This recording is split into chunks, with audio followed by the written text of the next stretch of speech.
Berjumpa kembali dalam program mata kuliah penyuluhan dan komunikasi.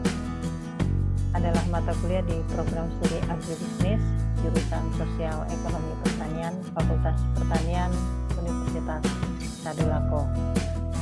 Pada kesempatan kali ini saya akan menyampaikan materi pertemuan yang kedua dari mata kuliah ini, yaitu terkait dengan penyuluhan dan komunikasi dalam pembangunan pertanian.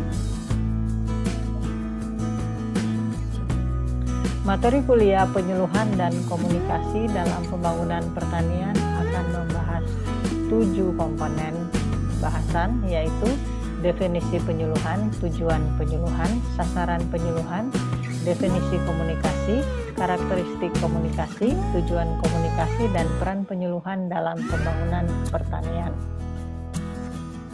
Tujuan pembelajaran yang akan dicapai dari topik ini adalah diharapkan mahasiswa mampu menjelaskan definisi penyuluhan, tujuan penyuluhan, sasaran penyuluhan, definisi komunikasi, karakteristik komunikasi, tujuan komunikasi, dan peran penyuluhan dalam pembangunan pertanian.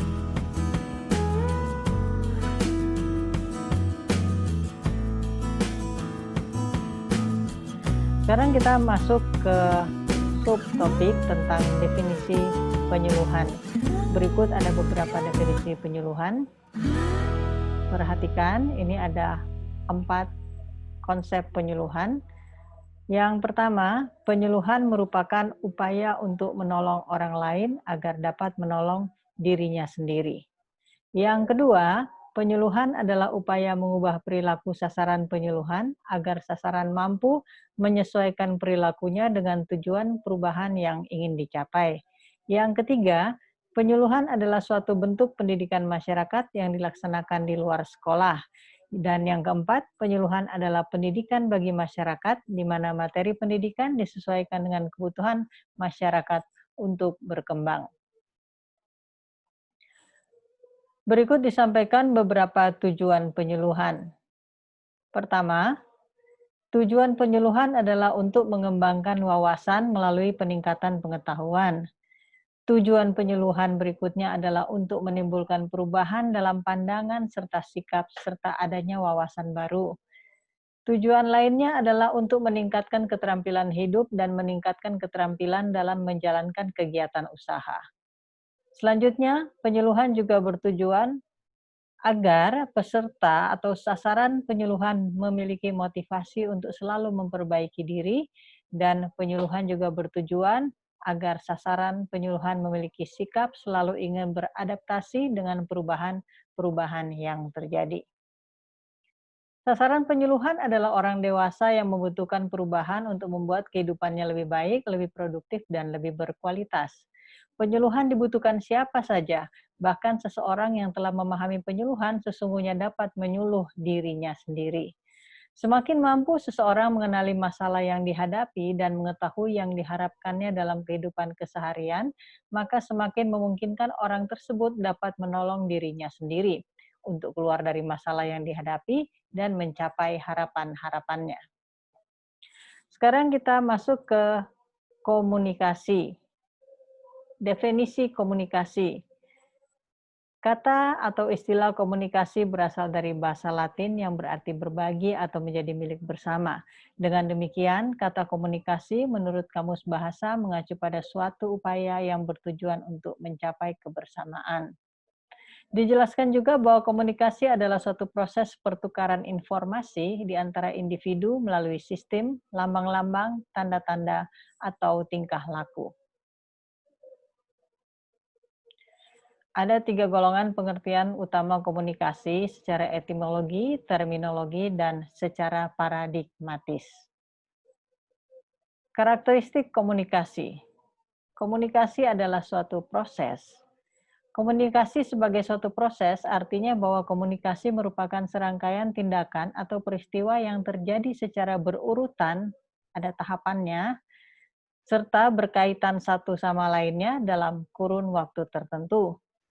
Komunikasi adalah suatu upaya yang disengaja serta mempunyai tujuan. Komunikasi adalah suatu kegiatan yang dilakukan secara sadar, disengaja, serta sesuai dengan tujuan atau keinginan dari pelakunya. Komunikasi menuntut adanya partisipasi dan kerjasama daripada pelaku dan yang terlibat, dan komunikasi bersifat simbolis. Artinya, pada dasarnya komunikasi merupakan tindakan yang dilakukan dengan menggunakan lambang-lambang, dan yang paling umum digunakan dalam komunikasi adalah komunikasi antar manusia adalah bahasa verbal dalam bentuk kata-kata, kalimat, angka-angka, atau tanda-tanda lainnya. Komunikasi bersifat transaksional, artinya pada dasarnya komunikasi menuntut dua tindakan, yaitu memberi dan menerima. Dua tindakan tersebut tentunya perlu dilakukan secara seimbang dan proporsional. Komunikasi menembus faktor ruang dan waktu. Maksudnya adalah bahwa para peserta atau pelaku yang terlibat dalam komunikasi tidak harus hadir pada waktu serta tempat yang sama.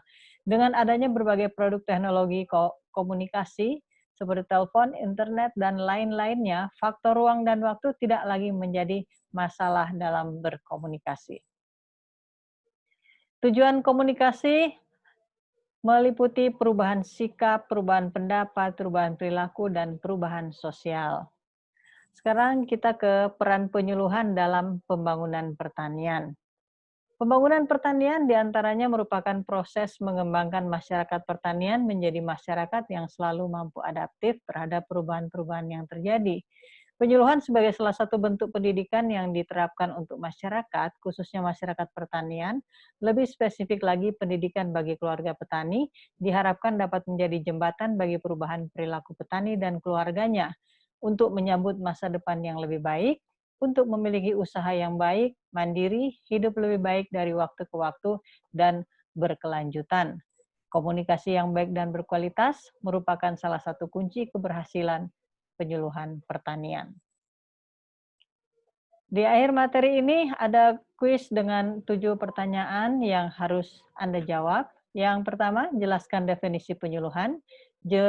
Kedua, jelaskan tujuan penyuluhan. 3, jelaskan sasaran penyuluhan. 4, jelaskan definisi komunikasi. 5, jelaskan karakteristik komunikasi. 6, jelaskan tujuan komunikasi. 7, deskripsikan peran penyuluhan dalam pembangunan pertanian. Agar kuis ini dijawab tepat waktu sesuai waktu yang telah ditetapkan. Setelah mempelajari topik penyuluhan dan komunikasi dalam pembangunan pertanian, kini Anda diharapkan telah mampu menjelaskan definisi penyuluhan. Anda juga telah mampu menjelaskan tujuan penyuluhan, menjelaskan sasaran penyuluhan, menjelaskan definisi komunikasi, menjelaskan karakteristik komunikasi, dan menjelaskan tujuan komunikasi. Semoga bermanfaat dan sampai jumpa pada topik berikutnya. Selamat belajar, semoga sukses.